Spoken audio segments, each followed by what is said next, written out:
This level 3, Val had this great analogy she wanted to share with you. You have a tail, tuck it in. That's a good corrective if your butt's sticking out way too far and you do this. If your butt's not far enough, tuck it in more is not the answer. I know those good when I do it, but still. Okay, so we did these variations. Scissor kicks to the drop. Hey, boom, shot,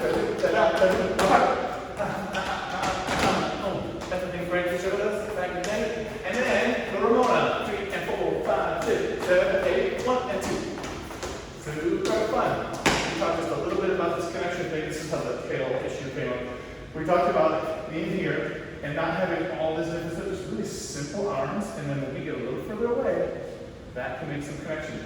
We don't do it just from our shoulders. We don't do it just from our butts. It doesn't feel like anything. This feels too harsh and stiff right away. It's an on-off switch. This feels like nothing.